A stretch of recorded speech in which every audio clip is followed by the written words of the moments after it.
It's basically a beauty contest for brains and a beauty contest for brevity. You've got 2 minutes to tell us all the exciting things that you're doing.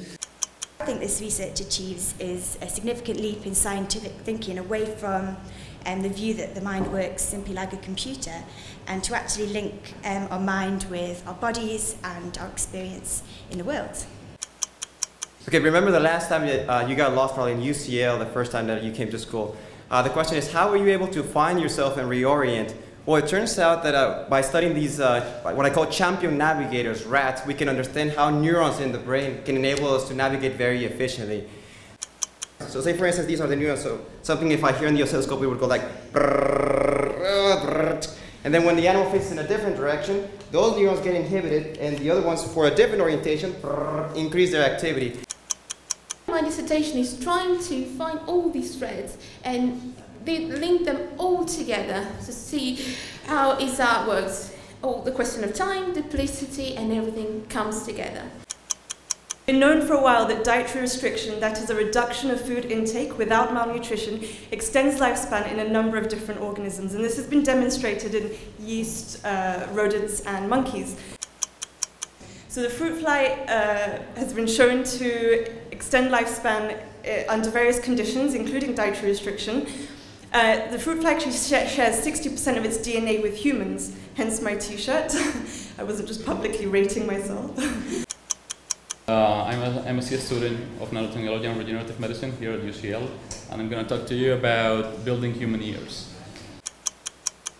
To address this problem, we are developing a new ear scaffold, an off-the-shelf ear scaffold, so the surgeon doesn't have to borrow cartilage and carve it. So my thesis, my research is all about East Germany, or the GDR as it's also known. Now East Germany is a country that's defined by its borders. When people think about East Germany, they think about the Berlin Wall, they think about people not being able to leave. Then when I saw this picture that's behind us here, it's of the destination route map of the East German state airline. And you see destinations on it like Vienna and Vietnam. And so that got me thinking, who did travel to Vienna and Vietnam? I'm Florence Walker. I'm a civil engineer at the UCL Bartlett School of Construction and Project Management, and I'm here to tell you about my research project, which is trying to model these thought processes that the design engineers and architects go through on a project before talking to the owner of the project to decide, well, how should we modify this to make it more complete?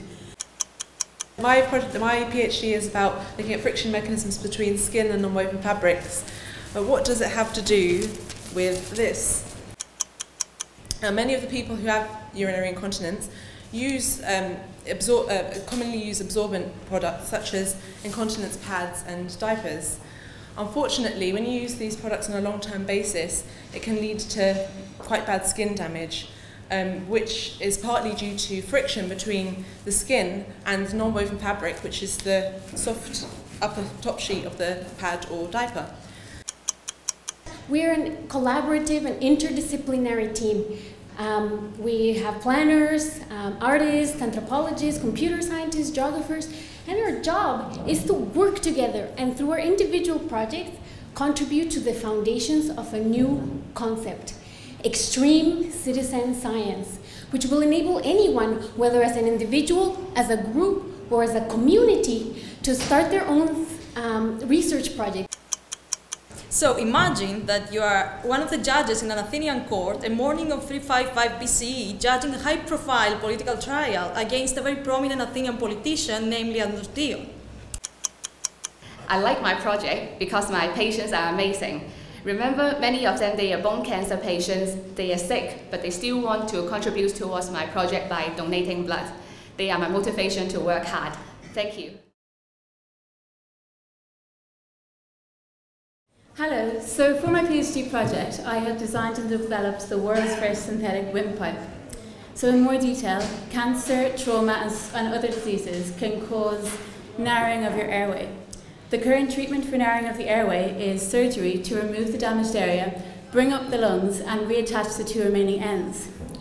However, as you can imagine, there's only so much you can bring up the lungs. So this is limited to very small lesions and small tumours. So if a patient has a tumour that's larger than this, over 30% of the trachea, There's currently a windpipe replacement is required, but there's currently no clinical options available. So I work in UCL Centre of Nanotechnology and Regenerative Medicine. And over the last 15 years, our group has designed and developed a family of novel new generation materials. And we're currently applying these to many different surgical applications, some of which you can see behind me. And my project is to design a synthetic windpipe. So I've designed a windpipe that is biocompatible, which means that the patient won't reject it. It's non-immunogenic, which means the patient doesn't need immunosuppression drugs for the rest of his or her life, which can have a very negative impact on its life. And also it has the perfect mechanical properties, so the implant won't collapse over time, which has been the problem with a lot of other implants that have been tried in the past. So in June last year, I was approached by a surgeon in Stockholm, and he asked us to make a windpipe for his patient. The patient had primary cancer of his airway, and we designed a tailor-made trachea for him. And he's now one year after the surgery. He's doing really well. He's completely cancer-free, and he's able to return to normal life with his family and friends. And actually, a few months ago, he completed his own PhD. Thank you very much.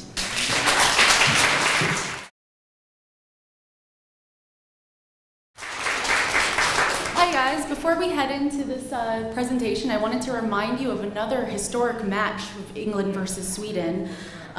Pictured here is a bloody Terry Butcher, who was a central defense for England, and he played in a qualifying match versus Sweden. By the end of the match, he was actually totally bloodied up from this cut he sustained earlier, and even though, despite this, his efforts resulted in his team progressing to the semifinals of the 1990 World Cup, because of his constant heading of the ball. This kit, covered in blood and sweat, poses a number of conservation issues, such as, does the blood actually define the value of this kit? If it's collected, should it have been cleaned? And what is best for the object itself? Because many people collect their own kits and jerseys. So my research will focus on this specific but significant aspect of popular heritage in Europe. It will be of particular interest to football club collections. However, it would also be applicable to even those who are casual collectors. My research has several interrelated focuses, including what does cultural heritage consist of at football club museums? What are the conservation issues related to these collections? And what are the attitudes towards preservation and collections and conservation at these institutions? Many assume them to just include ephemera and kits and balls, but there are also very diverse collections, including things like directors' chairs and the director's box phone, as well as golf clubs. While no conclusions will be presumed as to what attitude towards conservation should be taken, I will work towards producing practical recommendations on how to raise collections care awareness, improve preservation practices, and increase accessibility to the materials within these collections. It is my goal that this cultural heritage will be around for as long as the glory of the team, of whatever team you support, is.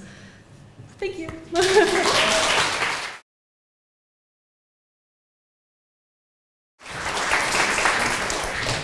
Hi everyone. So I'd like to imagine for a moment that you're pregnant, or your wife or your partner's pregnant for the first time, and you're off to have your routine scan, and you're desperate to find out if you're having a boy or a girl, and you are looking forward to taking a little photo home.